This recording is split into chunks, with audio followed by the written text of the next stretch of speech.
Saudi আরবে অবস্থানরত প্রবাসী যারা কফিল থেকে বিচ্ছিন্ন হয়ে পলাতক কর্মীর তালিকায় অন্তর্ভুক্ত হয়ে যায় তারা হুরুপ হিসেবে বিবেচিত হন। বাংলাদেশি প্রবাসীদের জন্য সম্প্রতি আতঙ্কের কারণ হয়ে দাঁড়িয়েছে হুরুপ।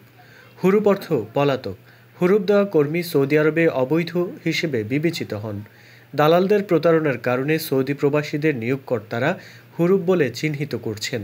এতে প্রায়শই দেশটির আইনশৃঙ্খলার বাহিনীর হাতে আটক হয়ে দেশে ফিরছেন প্রবাসী বাংলাদেশিরা। গত ২৮ এপ্রিল সৌদি আরব থেকে আউটপাস নিয়ে দেশে ফিরেছেন শতাধিক প্রবাসী, যাদের মধ্যে অনেকেরই এই হুরুপ সমস্যা ছিল। খোঁজ নিয়ে জানা গেছে, সৌদি যেতে একজন প্রবাসী বাংলাদেশি গড়ে ৫.৫ থেকে ৬ লাখ টাকা খরচ করতে হয়। এত টাকা দিয়েও দালালদের প্রতারণার কারণে প্রবাসীরা দেশটিতে গিয়েও অভিবাসন খরচ তুলতে পারছেন না। ফলে বাধ্য হয়ে কর্মক্ষেত্র পরিবর্তন করার চেষ্টা করেন। এতেই ঘটে বিপত্তি। সৌদি আইন অনুযায়ী কোনো কর্মী ছুটি না নিয়ে কোথাও চলে গেলে নিয়োগকর্তা তাকে হুরুপ বলে রিপোর্ট করেন। নিয়োগকর্তা এই রিপোর্ট ইমিগ্রেশন অফিসে গিয়ে করতে পারেন, আবার অনলাইনেও হুরুপ ঘোষণা করতে পারেন।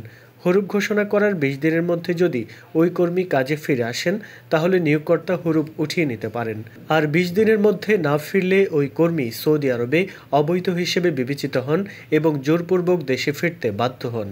সম্প্রতি সৌদি আরব থেকে ফেরত আসা কর্মীদের অনেকেই বলেছেন, বৈধ ইকামা থাকা সত্ত্বেও তাদের জোরপূর্বক ফেরত পাঠানো হচ্ছে। তারা মূলত ফিরতে বাধ্য হয়েছেন নিয়োগকর্তা কর্তৃক হুরুপ ঘোষিত হওয়ার কারণে।